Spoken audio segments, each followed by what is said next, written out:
Ahora, el Sistema Nacional de Planeamiento Estratégico, el SINAPLAN.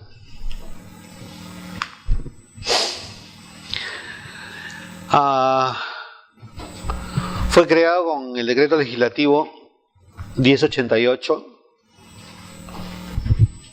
Se llama Sistema Nacional de Planeamiento Estratégico, SINAPLAN. El ente rector es el CEPLAN. ¿Y quiénes lo integran? Lo integran el CEPLAN, los órganos del Gobierno Nacional y poderes del Estado, organismos constitucionales autónomos, gobiernos regionales, gobiernos locales, con responsabilidades de planeamiento estratégico. Ahora, y el acuerdo nacional. Más adelante vamos a ver la guía de planeamiento estratégico institucional, que en realidad se aplica a todos, ¿no? O sea, nadie se escapa de la función, de la responsabilidad del planeamiento estratégico. Todas las entidades públicas tienen esa responsabilidad.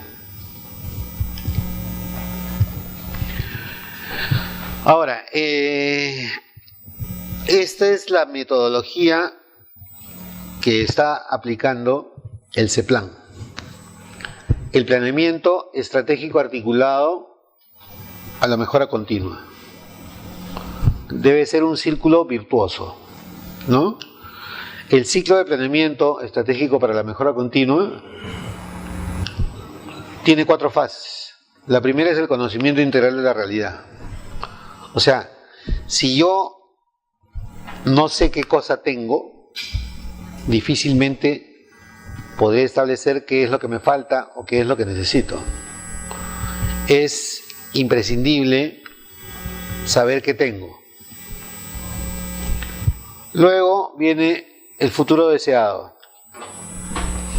¿Cómo es que veo el futuro? ¿Cómo vemos, por ejemplo, el Perú en el 2030?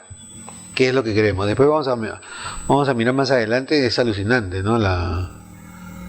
O sea, parece el cielo, el paraíso en la tierra, el futuro deseado que se describe en este documento. Después, la fase 3, o sea, primero debo saber qué es lo que tengo, cuál es mi realidad. La fase 2, qué futuro deseo, qué cosa es lo que yo quiero hacer realidad, a dónde quiero llegar. La fase 3 es cómo voy a llegar ahí. Planes y políticas coordinados, ¿no? Por ejemplo, estamos viviendo el cambio climático, vamos a tener estrés hídrico. Entonces, ya estamos viendo, hay proyectos que se han hecho de reservorios, que como acá la ejecución es pésima. Por ejemplo, yo les cuento un caso, ¿no? Hay un proyecto que tiene casi 20 años en Apurímac, financiado por la KfW. El KfW es un banco alemán, banco de cooperación.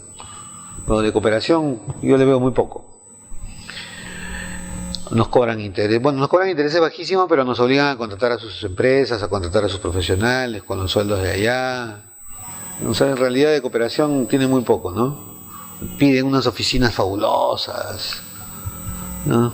Bueno, entonces hay un proyecto que le llaman el proyecto Mariño. Hay un río que pasa por Abancay, que es el río Mariño, y hay unas zonas donde habían campesinos, donde eran zonas de cultivo, que ahora ya la expansión urbana ha llegado hasta donde ellos. Y este proyecto Mariño pues está dimensionado para almacenar una cantidad de millones de metros cúbicos al año.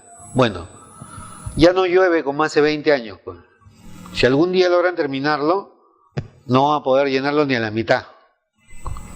Entonces, los reservorios ya no deben ser política nacional de riego. Pues. O sea, y hacia eso estamos yendo. ¿Cuál es la política de riego? La política nacional.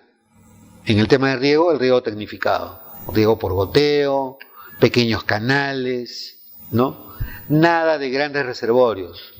reservorios pequeños, cosecha de agua, siembra y cosecha de agua, esos son políticas nacionales, ¿no? Entonces, en el futuro deseado, yo quiero ser como Israel. Israel está en un desierto, pero tiene una productividad increíble, ¿no? Porque ellos aprovechan cada gota de agua. Entonces, si yo quiero ser como Israel en el tema agrícola y en el uso de agua, tengo que tener políticas y planes coordinados para poder llegar a esa realidad. Entonces, en mi futuro deseado, en el tema agrícola, yo voy a decir, pues quiero ser, por ejemplo, ya no como Israel, como Chile. Que Chile es una tripa, pero que exporta muchísimo más fruta que nosotros, ¿no? ¿Por qué? Porque tiene planes coordinados, ¿no? Entonces, ese es mi futuro. Yo quiero ser exportador de fruta, ¿no? Quiero ser el número 1 en exportación de Red Globe, ¿no? A nivel mundial, y que nunca nadie me destrone. Entonces, para eso debo tener políticas y planes coordinados. Ese es el tercer punto. Y la fase 4 es el seguimiento y la evaluación de las políticas y planes para la mejora continua. Entonces, yo debo estar evaluando qué cosas estoy haciendo, en qué cosas estoy fallando y mejorarlo, ¿no? Entonces, todo lo que voy haciendo lo registro, lo analizo y lo mejoro. Porque en realidad absolutamente todo es perfectible, ¿no? Y ir adaptándome a los cambios también, ¿no? Hay mayor tecnología. Por ejemplo, actualmente desalinizar el agua del mar es caro, es bien caro. Pero el otro día escuchaba a un científico experto en nanotecnología. Entonces, a nivel de partículas subatómicas, la materia no se comporta como la vemos normalmente, tiene otro comportamiento. Entonces, con esa nanotecnología están previendo que desalinizar el agua va a ser muchísimo más barato. Entonces, en este momento, el agua potable, hablamos de que en el futuro las guerras van a ser por el agua. Pero ¿cómo sabemos que más adelante la nanotecnología se desarrolle tanto que ya no haya escasez de agua? Que todo el océano lo podamos convertir en agua potable, ¿se imagina? Cambiaría por completo el futuro. Entonces, esas cosas se van incorporando en este punto, en esta fase. Ya, a ver, miren la preimagen al 2030, ¿ya? Al 2030 todas las personas pueden realizar su potencial. Se han desarrollado esfuerzos concertados para la conservación y gestión sostenible de los recursos naturales. O sea, ya no hay minería de oro ilegal en Madre de Dios. Lindo, ¿no? Tomando medidas urgentes para hacer frente al cambio climático. ¿Ya? ¿Ustedes creen que al 2030 ya ha desaparecido la minería ilegal en Madre de Dios o ya no va a haber Madre de Dios? Ya. Todas las personas gozan de una vida próspera y plena, con empleo digno y en armonía con la naturaleza, considerando reservas de recursos para el bienestar futuro. Cuando leo esto, me alucino como los testigos de Jehová que con sus revistitas en la atalaya.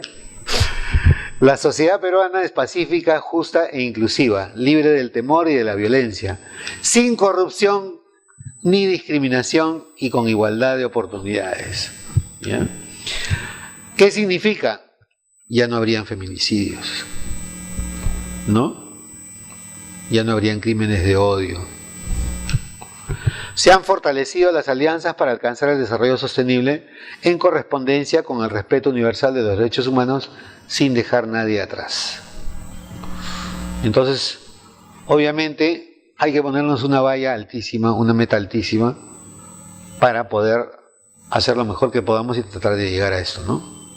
Entonces, cada una de estas metas o de estos componentes de la preimagen del futuro, detrás de ellos debe tener planes y políticas coordinadas para poder alcanzar esta imagen del futuro.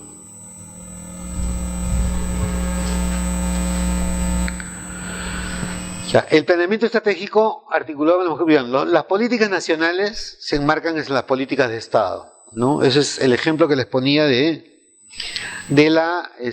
por ejemplo, del riego. No, esos son políticas nacionales. Los ministerios diseñan, establecen, ejecutan y supervisan políticas nacionales y sectoriales bajo su rectoría, las cuales se aplican a todos los niveles de gobierno. Entonces, los ministerios tienen la obligación de establecer políticas, ¿no? Y después dice, los gobiernos regionales y locales formulan políticas públicas en asuntos de su competencia. Las entidades conformantes del SINAPLAN definen sus políticas institucionales para orientarse a accionar hacia el logro de sus objetivos en relación a las políticas nacionales, sectoriales, multisectoriales, regionales y locales según el caso. Bueno, por ejemplo, el Perú es completamente diverso. Hay realidades muy distintas. Entonces, por ejemplo, en Huancavelica, el acceso a la educación, lo que se llama, ahora se habla mucho de las brechas. La brecha es cuánta gente no accede a un servicio público. Eso es una brecha. Es la manera más sencilla de definirlo, ¿no? Entonces, hay una brecha que se llama acceso a la educación básica. La educación básica regular. ¿Cuál es la educación básica regular? Inicial, primaria y secundaria. Ya. ¿Cuál es la brecha de población en edad escolar que no va al colegio en Huancavelica? ¿Ya? O sea, la cobertura es 70%. Hay de cada 10 niños, o de cada 10 habitantes en edad escolar, porque un chico de 16 años ya no es un niño, 3 no van al colegio. Entonces, si yo quiero formular un proyecto educativo, de infraestructura educativa, bueno, un proyecto educativo, no hablemos de infraestructura, un proyecto de educación, ese proyecto tiene que estar, o esa inversión tiene que estar orientada a cerrar una brecha, ¿no? Entonces yo digo, con este colegio que voy a construir, ya mi brecha no va a ser de 30%, sino va a disminuir al 28%. ¿Sí? Pero no todo el Perú es Huancavelica. Entonces, por ejemplo, en Tacna, la cobertura es del 98%. Prácticamente todos van al colegio, ¿no? Entonces, 2 de cada 100 niños no van al colegio en edad escolar, pero no necesariamente porque no tenga acceso, sino puede ser por diferentes circunstancias, enfermedades, ¿no? Otras cosas. Entonces, cuando desaparece el SNIP y aparece el nuevo sistema, para hacer un proyecto yo tengo que asociarlo al cierre de una brecha. Entonces, se sorprenden porque en el presupuesto del año 2017, que fue el primer año que no había SNIP, Tacna, el gobierno regional de Tacna no tenía proyectos en la función educación. Entonces no podían creerlo, decían, ¿por qué? Porque mi brecha no es de cobertura, mi brecha es de logros de aprendizaje. Ellos ya habían pasado a una siguiente etapa. Entonces lo que querían era hacer proyectos para que los niños que están en 5º grado entiendan lo que leen y dominen las 4 operaciones matemáticas básicas, ¿no? Suma, resta, multiplicación y división. Entonces, van a buscar la brecha que debería hacerlo el ministerio, establecer cuál es la brecha de logros de aprendizaje, no existía. Por lo tanto, como no tengo la brecha, no puedo formular proyecto. ¿Quién no ha cumplido ahí? El ministerio. No ha diseñado bien su política. Porque deberían tener una política de mejorar los logros de aprendizaje, ¿no? No todo el mundo tiene una brecha, falta de colegios donde los niños no tienen dónde ir. Ya hay regiones donde sí se ha logrado una cobertura de casi el 100% y por lo tanto ya hay otras brechas que cubrir. Las políticas de Estado se concretan en el Plan Estratégico de Desarrollo Nacional. Las políticas nacionales, sectoriales y multisectoriales en el PESEM y en el PEN. El PESEM es el Plan Estratégico Sectorial Multianual y el PEM, el Plan Estratégico Multisectorial. Por ejemplo, algo que estamos escuchando desde el año pasado es la anemia. La anemia ha aumentado. Entonces, combatir la anemia es un tema multisectorial. Por ejemplo, a manera de un poco como comentario, ¿no? La nueva ministra que ha entrado, como ella es hospitalaria, ella no es salubrista, y ha traído a sus colegas que son igual que ella, ellos creen que la anemia se combate como una enfermedad, no con medicinas o con tratamiento médico. Y no es así. La anemia es multisectorial. La anemia está íntimamente ligada a la desnutrición crónica. Entonces, para desnutrición crónica yo necesito que los niños, bueno, que tengan agua segura, ni siquiera agua potable, sino agua segura, que estén bien nutridos. Ya, ¿de quién depende el agua segura? ¿De qué sector? De vivienda. Que estén bien nutridos, depende del Ministerio de la Mujer también, ¿no? A las mamás, ¿quién las va a capacitar en cómo mejorar la nutrición de sus niños? ¿No? Tienen que haber centros de vigilancia nutricional. Tienen que tener acceso a los programas sociales. Ahora, bueno, eso ya casi lo hemos logrado. Para tener acceso a los programas sociales, ¿qué necesito? DNI, identificación. ¿De quién depende la identificación? ¿De quién depende el RENIEC? Es un organismo autónomo, ¿ya? Pero, ¿se dan cuenta? O sea, no es un tema del MINSA la anemia. Necesito algo multisectorial y eso tiene que estar en el plan estratégico multisectorial. ¿Cómo combato la desnutrición crónica? ¿Cómo combato la anemia? Eso es multisectorial. No es solamente una política sectorial. ¿Sí? Ese es un ejemplo.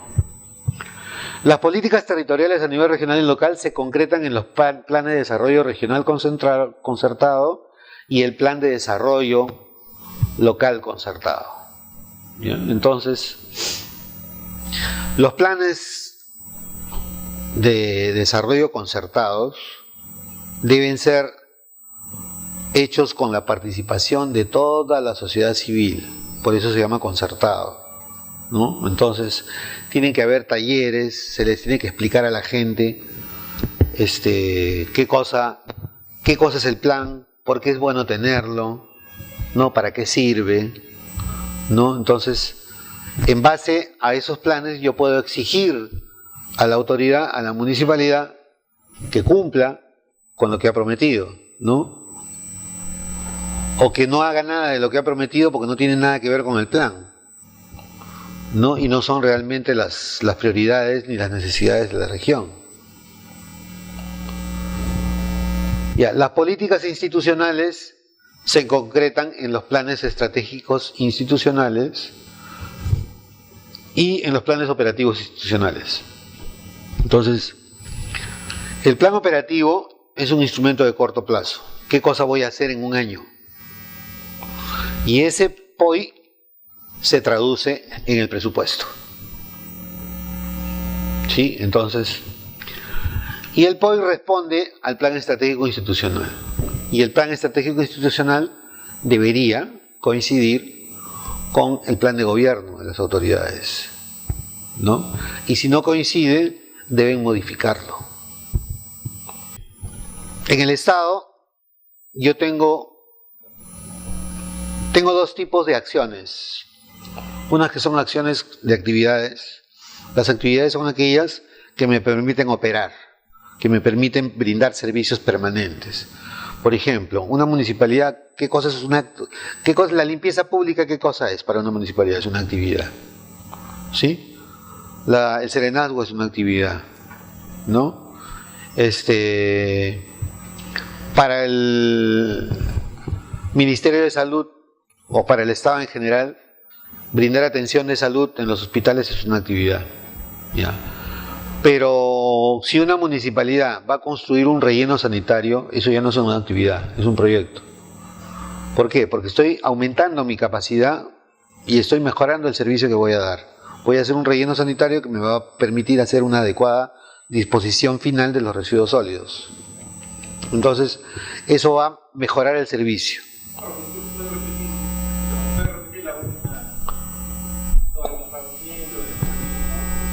Ya, o sea, hay servicios que son actividades.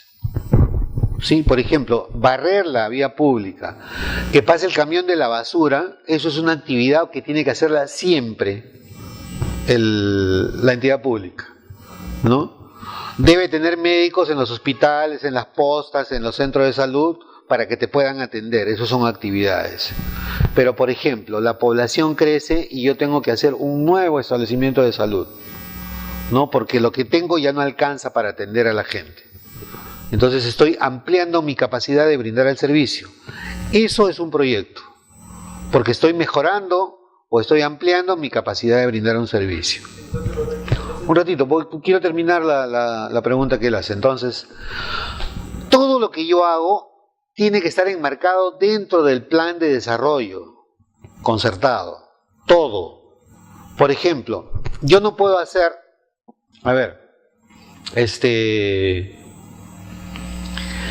la Municipalidad de Lima, para hacer los Panamericanos, ha tenido que modificar su plan de desarrollo concertado, ¿no? Con la promoción del deporte, ¿no? Entonces, yo no puedo hacer, o sea, el Estado no le puede destinar recursos a los Juegos Panamericanos si es que sus instrumentos y sus planes no están adecuados.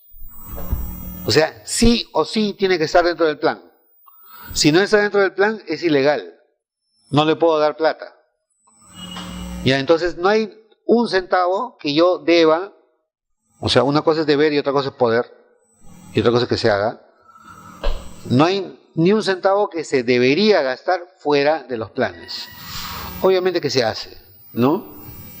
En provincia, por ejemplo, ahora, no sé si ahora, pero antes había pues proyectos de la Plaza de Toros, del Coliseo de Gallos, y yo no sé si eso estaba dentro del plan de desarrollo concertado, ¿no? Pero ahora lo exige, la norma lo exige. Entonces, si yo hago un proyecto para hacer un Coliseo de Gallos, ¿qué brecha me cierra? ¿No? ¿Qué brecha puede cerrar un Coliseo de Gallos? No sé, esparcimiento, salud mental, ¿no? Que te distraes, ¿no? Así. El Hospital de Solidaridad es una persona jurídica distinta. El CISOL tiene su propio RUC. El CISOL no es propiedad de la municipalidad. La municipalidad es miembro del directorio del CISOL y el CISOL es una persona jurídica privada.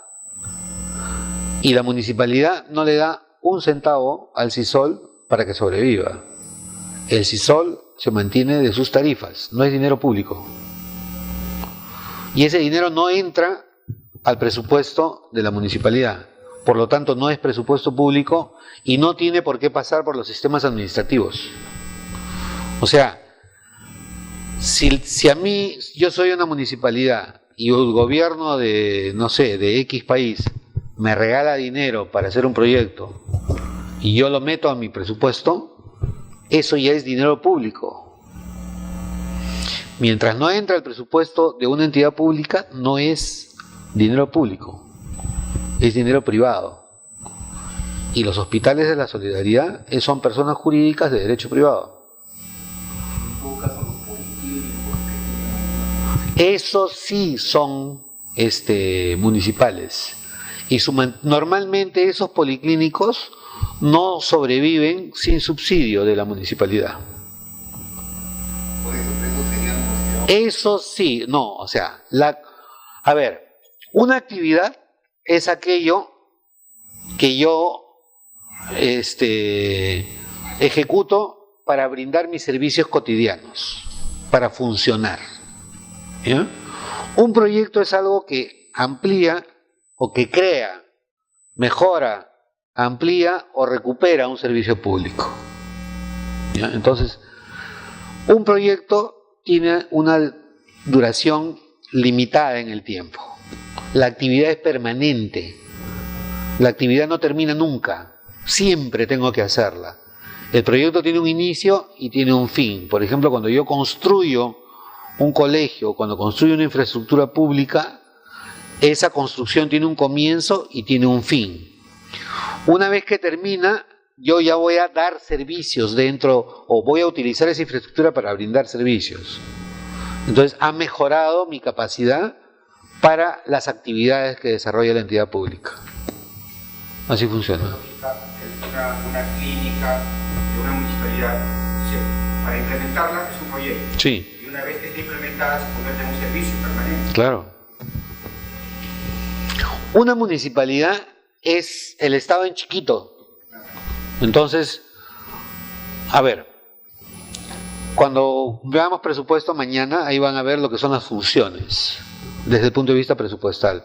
Hay la función salud, función interior, función comunicaciones, función transportes, etcétera, ¿no? Hay diferentes, función justicia, función agricultura, esas son las funciones. No, entonces, las municipalidades, cuando presupuestan, ejercen todas esas funciones. Por ejemplo, la municipalidad tiene la función interior, sí la tiene, porque tiene seguridad ciudadana, tiene el serenazgo. ¿Tiene función educación? Sí, porque hay colegios que son hechos o hay profesores que son pagados, sobre todo en el sector rural, que son pagados por las municipalidades, ¿no? ¿Qué más? Hay función salud porque hay centros de salud municipales, ¿no? Entonces hay función vivienda, ¿por qué? Porque brinda el saneamiento, o sea, en el sector rural el agua te lo da la municipalidad, no es más, la gente ni siquiera paga, entonces la municipalidad ejerce todas las funciones, y en este caso de las clínicas o policlínicos, la gente paga por su servicio, ¿no? Entonces, tal vez los sueldos de los médicos, de los profesionales que trabajan ahí, sean cubiertos con la tarifa pública, pero el mantenimiento, la operación del local, eso es cubierto con recursos de la municipalidad. No, ahora, si el policlínico nunca es una persona jurídica aparte de la municipalidad, todo ese dinero entra a la caja de la municipalidad, ¿no? Por ejemplo, hay municipalidades que han creado una empresa de limpieza pública, en el Cusco, por ejemplo. Tienen una empresa de limpieza pública, la ciudad del Cusco, ¿no? Entonces, si tú buscas en el presupuesto de la municipalidad, no vas a encontrar, los arbitrios no lo cobra la municipalidad. Nunca entra esa plata al presupuesto de la municipalidad, sino los cobra la empresa, ¿no? Y están brindando un servicio. Pero lo que paga la gente no alcanza, entonces algo de eso, o sea, hay personal que trabaja en esa empresa pero es pagado por la municipalidad. ¿Y las cajas municipales? Las cajas municipales no, esos están supervisados ahora por la SBS. Son entidades financieras, o sea, ¿cuál es mi negocio? Mi negocio es cómo funciona cualquier entidad financiera. Yo capto los ahorros de las personas y esos ahorros los coloco como créditos, con determinadas garantías, ¿no? Entonces, lo que yo pago por el ahorro es 5%, o uno que ahora es 5%, 1% anual, y cuando te presto, te cobro 80%, ¿no? Te doy tarjeta de crédito, te cobro 100%, ¿no? Entonces, ahí está el negocio, pues. Entonces, las entidades financieras son completamente lucrativas y autosuficientes. Jamás reciben un centavo de subsidio. Ahora, sinceramente, el inicio no sé cómo es. Pero quien te tiene que dar la autorización para que empieces a funcionar es la SBS. Y la SBS es bien, bien exigente.